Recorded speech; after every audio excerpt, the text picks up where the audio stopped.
We will begin with Paul's desire in 1 Thessalonians 3, verse 9 and 10, where he says, as we keep praying most earnestly night and day, that we may see your face and may complete what is lacking in your faith. Paul had the joy of helping these people start on their spiritual journey, but he knew the spiritual journey did not end at baptism. And so he was looking forward to helping them complete what was lacking in their faith. The Hebrew writer says something similar, though his is a little more admonishing in Hebrews 5:13 and 14, where he tells us that everyone who partakes only of milk is unacquainted with the word of righteousness. Interesting thought to set with for a second.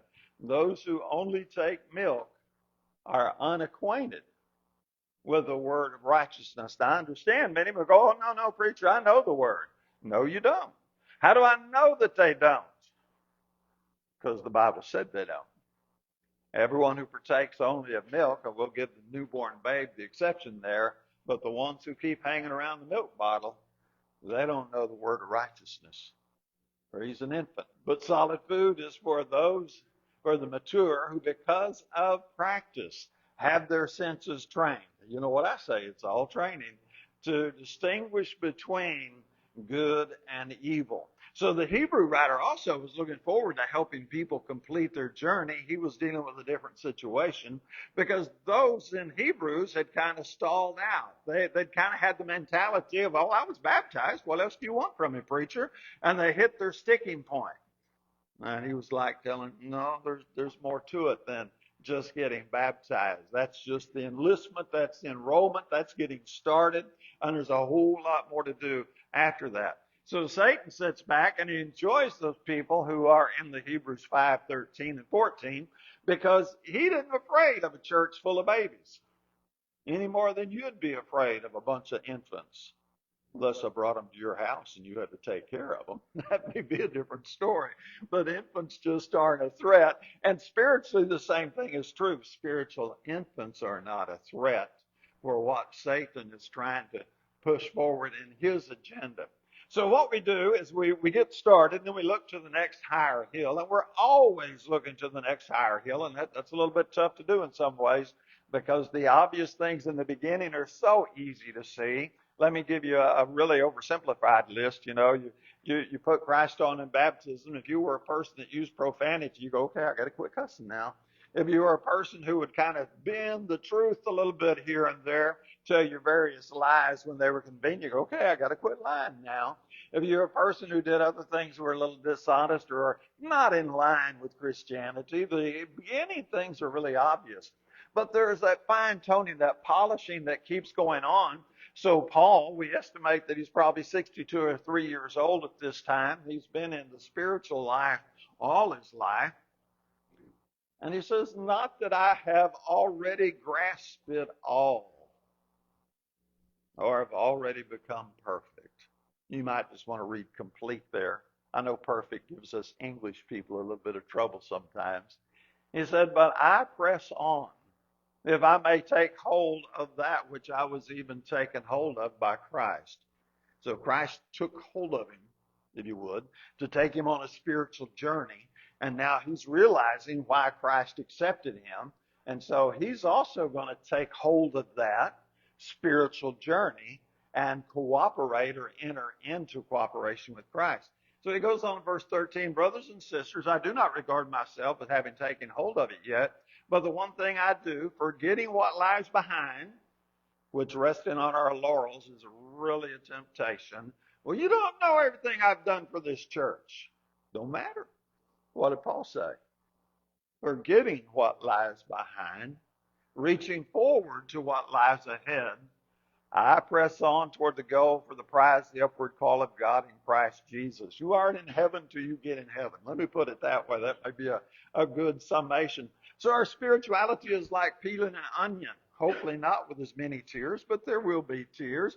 And you just start going layer after layer after layer. There's more to learn. There's more holiness to learn. There's more to develop. When we peel back the next layer, we peel back the next layer. And I will give you a little, I'm going to call it a Sabbath day rest. When you get one layer peeled back, sit back and take a moment. Take a moment Not a decade, but take a moment and get kind of settled in there and go, okay, it's time to peel back the next layer. And then look for these subtle traps. This first trap, now this is just that, okay, you've got a name, you're alive, yet you're dead. That was the church of Sardis. They had a great reputation. They had the approval and the applause of men. And yet Christ said, no, you don't understand it. They didn't get what Paul got. You know, Paul said, I press on. I got some more ground to cover. But the church of Sardis thought, nah, we're already there. We're doing pretty good. So baptism isn't your finish line. And that gets a little confusing because where do we put so much emphasis? Baptism. Where do we want to get someone? Into the baptistry. Is that wrong? No, that's not wrong. That's part of the Christian teaching. That is where I would put that in the enlistment process. And then so we enlist, we enroll, and then that's our start. That's just the beginning.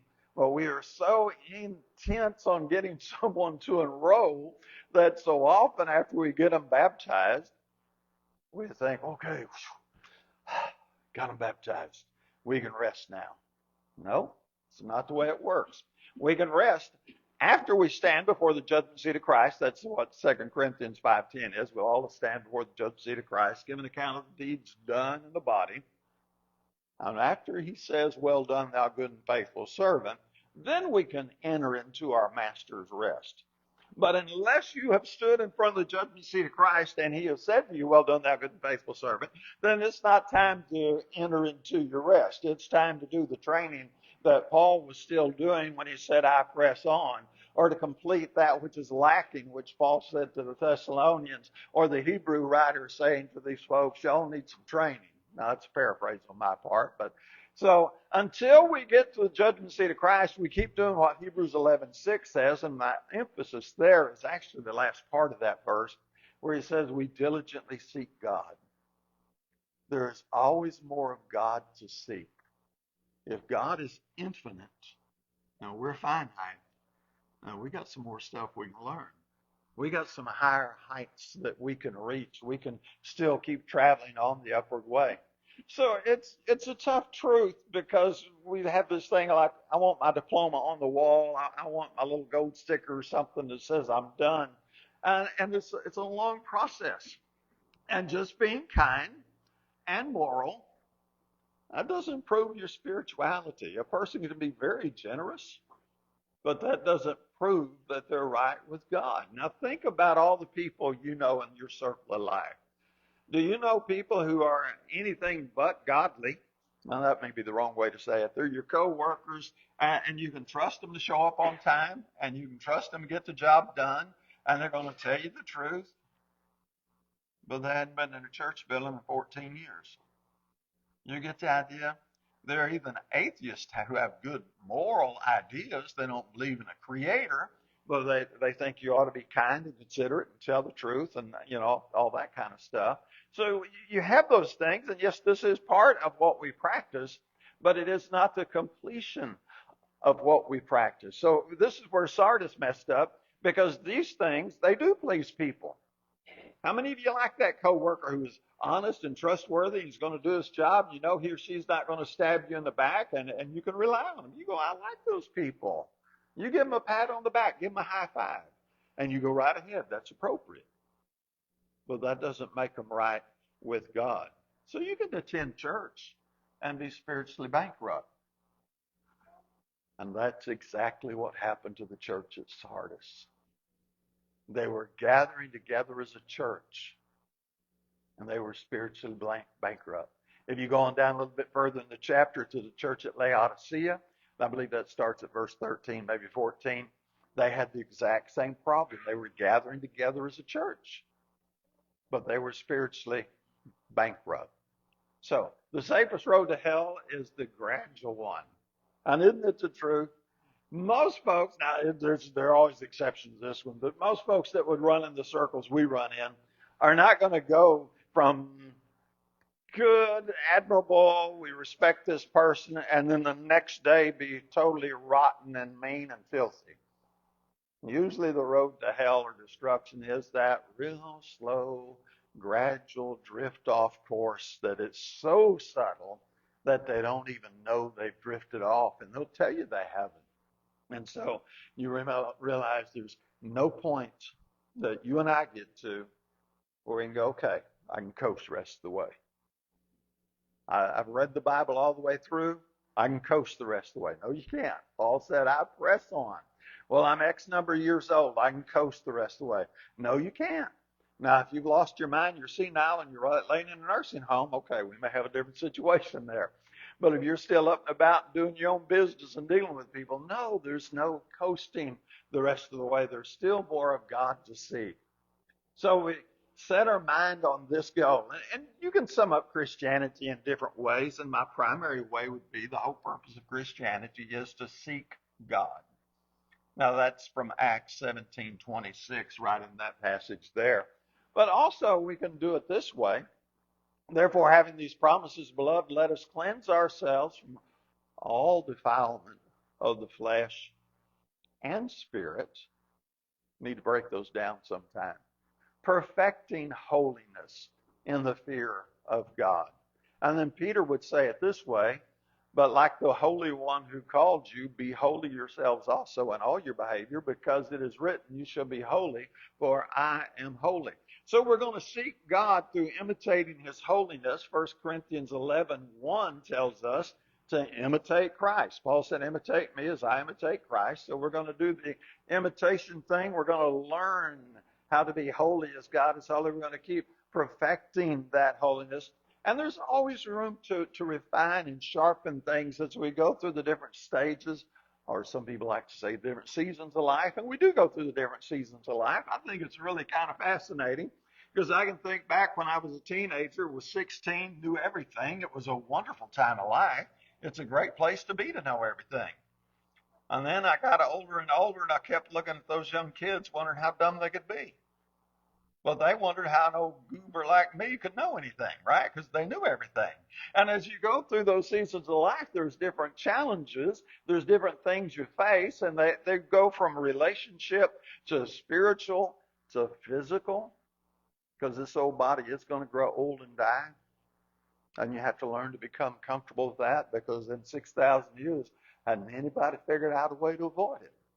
Now, there's some good hints on how to extend your health span a little bit, but guess what? You're still going to die. And so there's so much woven into that we always refine and sharpen and polish, and we keep doing like Paul said, we keep pressing on the upward way. So you look at yourself and you're going to take an inventory, and you got to take inventory now and then, and it's really good. We're all on the spectrum somewhere. Now, I don't think anybody is 100% rotten. And I've known some pretty good candidates for that end of the scale, but I don't think anybody is 100% totally rotten to the core. And then we have the other end of the scale, which is 100% holy like God is holy. Don't think we've quite made that either, right? We're still aiming to Christ. So somewhere in between totally rotten and way up here on the good end of the spectrum, we all sit. And you kind of need to know where you sit. So if I want to go to Little Rock this afternoon for lunch, which I don't, but just for an example, if I want to go to Little Rock for lunch, the first thing I have to know is where am I? Because if I'm in Pine Bluff, I know how to go. But if I happen to be in Conway, I need to take a different way to Little Rock, right? And if I happen to be in Searcy, I have to take a whole different way to get to Little Rock. But if I don't know where I am, how can I get there? Just take a shot, and I'll probably end up down somewhere in Louisiana myself. So you got to know where you're at. And I totally think it's great to look at where you've been and how rotten you were in the past, and you've overcome this, you overcome this, you overcome that. I think you ought to give yourself credit for the progress you've made. Give yourself a little pat on the back. But don't let it go to your head. Just go, man, I've made a lot of progress.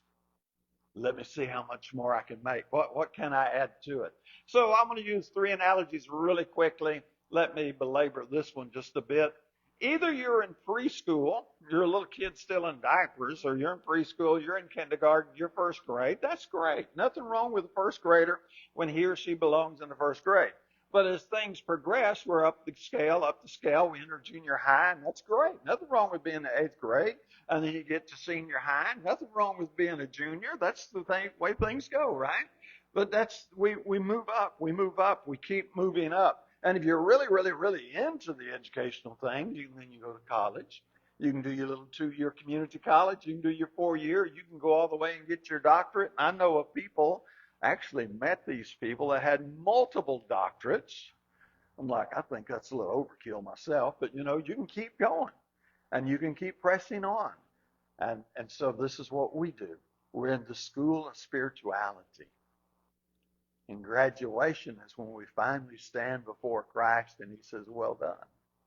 And then we get to graduate into heaven. Now, you could use a military analogy if you want. You can be a new recruit. You're still on the bus. You're just getting off the bus. You're just getting yelled at. You're just getting your hair cut. You're really the newbie. Or maybe you're just a private now, or a private first class, which they told me that meant perfect for cleaning, private first class. Or you can be moving on up the ranks. Maybe you're corporal, sergeant, lieutenant, whatever. You're climbing. That's fine. But it all starts there at the bottom. And you have to know, where am I in my development? And so in your military career, you'd have to know. Of course, the karate analogy, a newbie always starts off as a white belt. For some reason, that's pretty standard across the spectrum of all martial arts. And at the top end of martial arts is, of course, the black belt. Now, in between schools vary, but still they have their different color of belts so that you'll know where you're at, so you'll know what kind of training you need to engage in. That's wonderful stuff. That's really good stuff. So you need the clarity. You've got to take inventory. Where am I? Acknowledge your progress. Okay, time for the next step. Set your sights on the next reasonable step. Don't set it too far out because you can't do it. So if we go back to the military analogy, and you just got into boot camp and you're just wondering why in the world did I enlist because there's some real tough guy yelling at you, it's kind of hard to go from there to I want to be a 5-star general or whatever's all the way to the top, right? No, that doesn't work that way. You take the next step. Survive boot camp. And then you take the next step and the next step. And so when we set our sights on the next reasonable step, that's where for you. My next reasonable step and your next reasonable step may be different. Then we understand it's all a do-it-yourself thing. Ain't nobody going to come along and do it for you. Paul said, work out your own salvation with fear and trembling. So the instructions are in the Bible. It's there. And then we study to show ourselves approved. We learn what's in the Bible. Jeremiah said, it's not in me. Not a man who walks direct his own steps. Let me toss Proverbs 28:26 in there where he said, he who trusts in his own heart's a fool. So I'm going to send you back to the word, Psalms 119:105, where he said, thy word is a lamp unto my feet and a light unto my path. So other people can help you out. Absolutely. That would be Hebrews 10:24, right? We encourage one another in order to stir up love and good works. So two heads are definitely better than one. But at the end of the day, only you can grow you. That's just pretty much life all the way across the board, isn't it? I don't know what you have planned for lunch, but only you can eat your meal. I don't care how well the cook is, the cook can't eat for you. And if you want to go to the gym and exercise, the personal trainer can't train for you. And if you want to get well at the doctor can't take your medicine for you. And if you want to grow spiritually, the elders and the deacons and the preacher and fellow Christians can't grow for you. You work out your own salvation with fear and trembling. So I tell you all the time, just ask, okay, how's this training me? How's this working? I did get the comment earlier this week, said they didn't like the training they were going through this week. Think the flu bug, and I'm like, yeah, I wouldn't like that training either. It's not always really clear, and it's not always really easy, and sometimes you'd just rather skip it altogether. Amen on that one, right? Look for some specific areas in your life to work on. Pick 1 or 2 things. Don't pick too many, because you pick 45, you're never going to get them done. You're going to be all over the place, so we're very single focused. So I know I've used this analogy before, but I think it's a really, really good analogy. You want to dig a well. We're going to do it old school style. We're going to give you a shovel and start digging. And so you go out to the field and you take out a scoop. You look in the hole and go, Well, it didn't work. Ain't no water in that hole. I'll go over here about 10 feet and take another scoop. And you go dig another scoop out, and you look in there, well, there ain't no water in that hole either. And you keep going, and you go, and you go. Now, it's going to take you about 10,000 shovelfuls to get a real well. But if you just keep doing one shovelful at a time, and then moving over here, and then moving over there, and moving over there, you're going to have a field with about 10,000 little holes in it. But if you'll take all those shovelfuls and concentrate them into a nice little focused area, I've been told around here you might hit water at 12 foot deep. Now, total trivia thing, but some of you have heard stories over in Sherrill area where they used to drive a well by taking a pipe with a pointy end on it and hitting it with a sledgehammer, and about 12 feet in the ground, you hit water. I see some of you smiling. You know that story. I've only talked to you. I've never done it. So, but you got to stay focused until you hit the water you're looking for. Martha's problem was not that she was sinning. Martha was not drinking and smoking and gambling, was she? Christ said, Martha, Martha, you're worried and distracted by many things. Now, you got a little paradox here. Martha was not doing anything sinful. Yet Martha sinned. She missed the mark. And that's all sin means, is to miss the mark. How did she miss the mark? She got scattered over too many things, and she didn't focus on the one thing that was necessary. Get focused in on what's necessary. Seek first the kingdom of God and his righteousness, and you're going to do fine. Then you want measurable goals. You want to be able to sit down and look and evaluate. So you need some specific steps, not generalities. Now, generalities are fine when we're talking here. We say in prayers a lot of the time, we say, Lord, help me be a better Christian today than I was yesterday. For a public prayer, amen. I think that's perfect for a public prayer. For your private meditation, you need something different. We sing in our song, I'm pressing on the upward way. New heights I'm gaining day by day. Still praying as I onward bound. Lord, plant my feet on higher ground. I love that song. I think that's a great song. But if in our personal life we don't identify the steps we need to take, then we're not really going to be pressing on the upward way and gaining new heights day by day, because we just kind of did a general vague thing. So we're going to examine and scrutinize our ways, as Lamentations 3:40 would say. I kind of like that. Let us examine and scrutinize our ways. This is out of the New American Standard, incidentally. So where do you need improvement? I don't know. That's where you decide. Is it your prayer life? Is it your patience with other people? Maybe patience with yourself. Resisting temptation. And don't think too big, deep, raunchy kind of stuff here. Just anything that gets you in the Martha category. Is it prioritizing your spirituality? Is spirituality really number one? Or is it kind of something you squeeze in at the end of the day after you did everything you already wanted to do? Is it deeper Bible study? 2 Timothy 2:15, the studying shows self-approved. You just got to figure those out. So, we want to be perfect. We want to be complete. We want to be lacking nothing. These are our 6 steps. Quick review.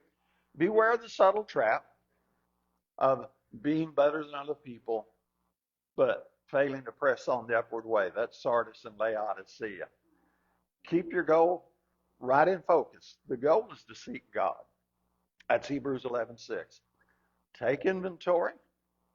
And let me add to that, when you goof up, and you're going to goof up, because we all sin, don't beat yourself up for it too bad. Just be honest with yourself.